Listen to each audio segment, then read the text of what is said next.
This is a hostage feed. Good morning, everybody. Oh, come on. We can do better than that. Good morning. Good morning. All right, there we go.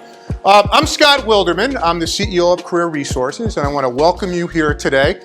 This should be a fun morning and an afternoon. We've got a lot to talk about and discuss. And I get to talk this morning really about relationships. So I get to be Dr. Phil. But there's a lot of truth to that because everybody here has been worked with other nonprofits or state agencies or maybe employers, and it's really building relationships, right? So let me ask you. I went on Psychology today. I don't know if you ever saw that magazine that's out there, and I looked at the reasons why relationships fail. Because to understand why they work, you have to understand first why they fail, right? So let's talk about why relationships fail. Anybody want to guess one of the number one reasons?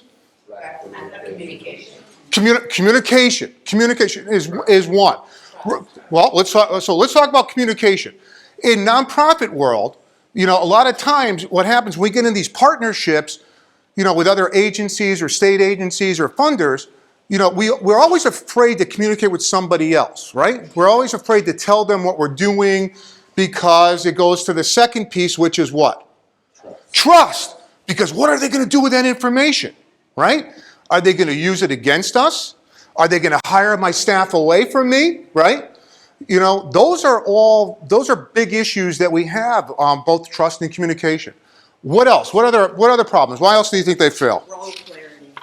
Role clarity. All right. Your role in the partnership. Roles in the partnership is a good one. That's absolutely. So talk to me about that. Have you seen something like that where it hasn't worked? Well, where you have certain expectations for what the partners are going to do, and either they're not clear on what those roles are, or they are clear and they're not doing it. Yep. And so that type of thing. So that's almost like there's another one they talked about is that this is in individual relationships, but again, it can be transferred over to nonprofits, is that people move at different speeds. Some nonprofits, some agencies, some organizations, I want this done tomorrow, or or other ones have these long processes to get things done. Sometimes, if you've been involved with like a hiring process, sometimes that can happen like that, or it can be something that can be drawn out over several days, weeks, months, years in some cases. So there's an inconsistency between nonprofits and the way that we hire. What else? What are some other things? You mentioned communication. Here's one. Here's one. Narcissism. Have you ever encountered a fellow nonprofit or an agency or anything like that, or a funder that thinks they're smarter, better than you? Yes. Oh, come on. No. Did you really? No. That happens a lot. Sometimes in the nonprofit world, we all think we're the smartest ones in our field. We all think we can accomplish it all by ourselves. And you know what? That's really unattractive in partnerships, right? In a personal partnership, in a personal relationship, or in building any type of other organizational relationship, narcissism is a big turnoff. So that's another reason why they fail. How about this one? Relationship abuse. Now, have you ever entered into a partnership where maybe you're a subcontractor or a subrecipient and you're treated like a second-class citizen? They wait to pay you. Anybody ever wait to pay it? Or they drag their feet on something, right? But that's another reason. That's another reason why they fail. How about here's another one: boredom, growing apart. People grow apart because they're bored, they're stale, they're rot. Some relationships, even in partnerships, when you're working together, you're not generating anything new, right? So that's another where they fail. And I think the last one I got here.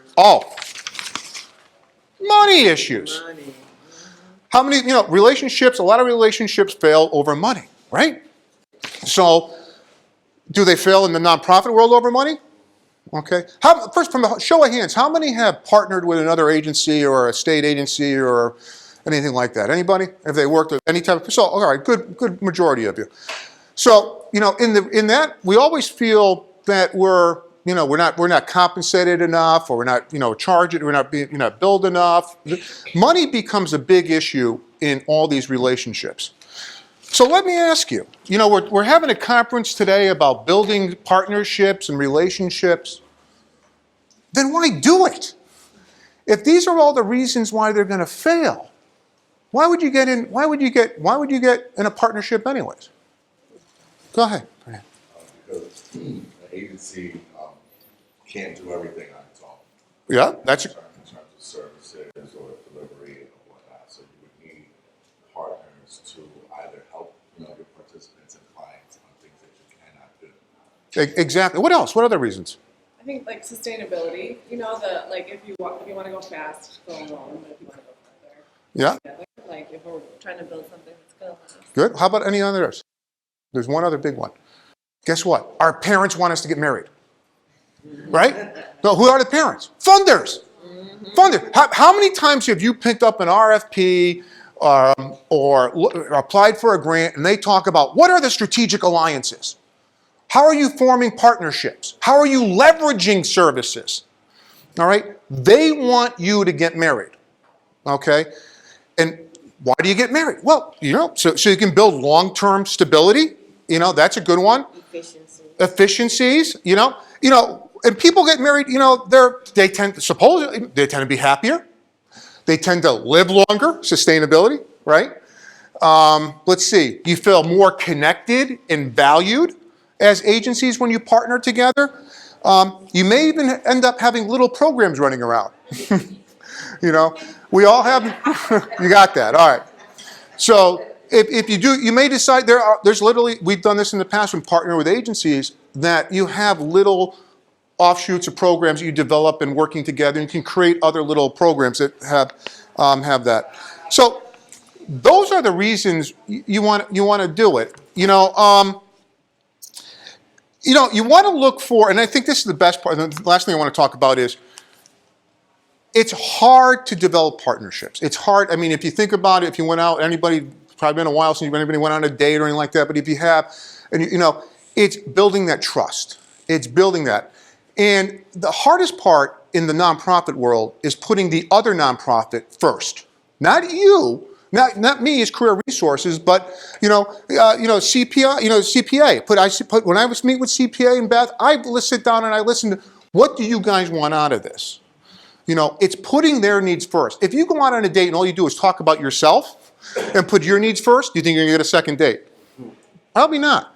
So the same thing in working in the nonprofit world is it's working together in listening. Listening is key.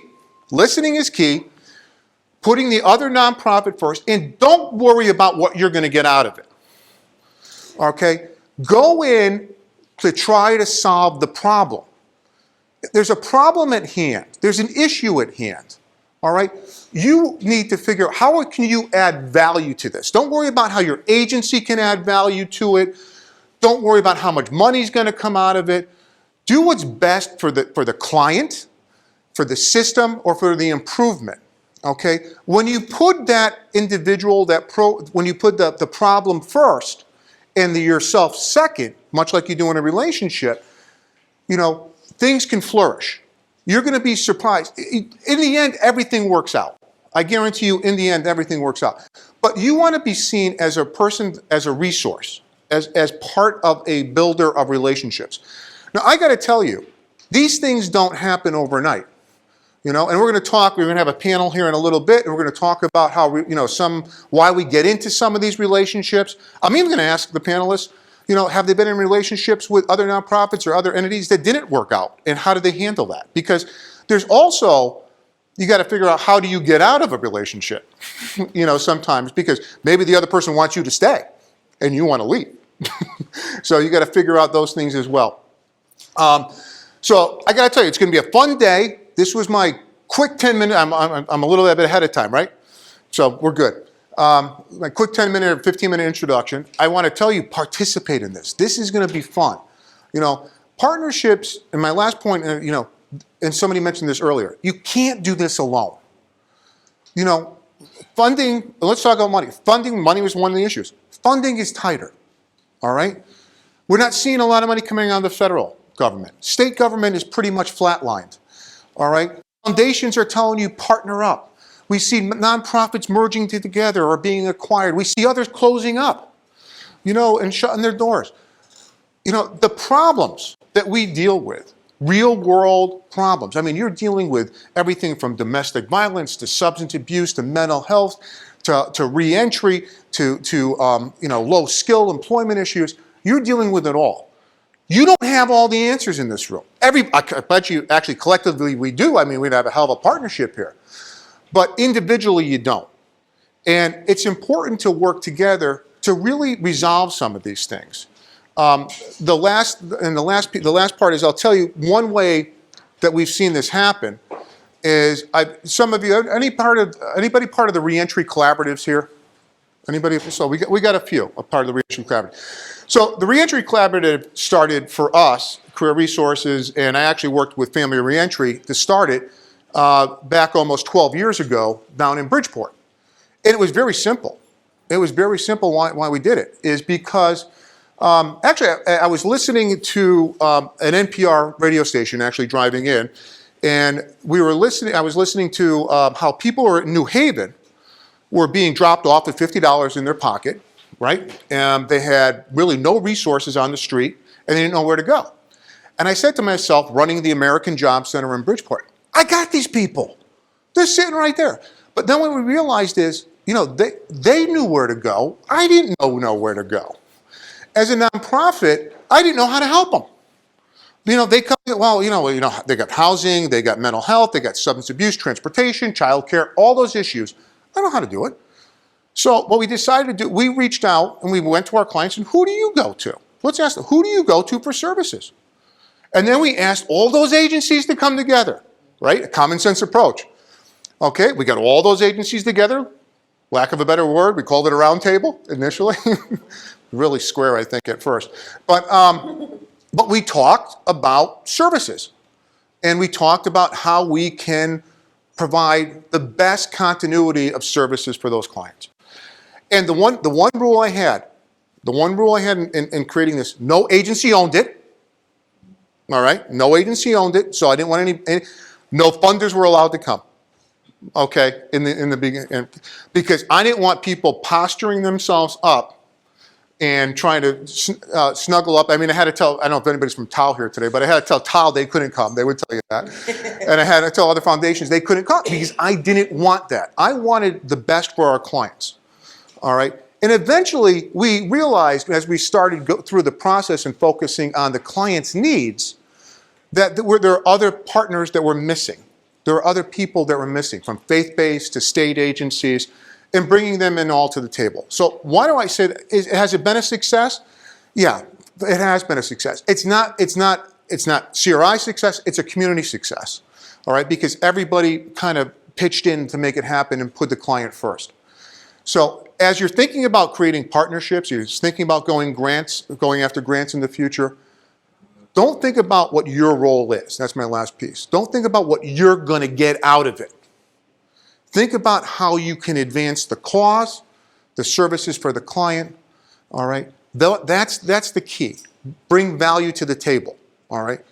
And that way you'll always be invited to the table and get that second date. So enjoy this time today. I think it's going to be great. William, I'm going to back to you, buddy. All right, I killed those other 5 minutes. Thank you.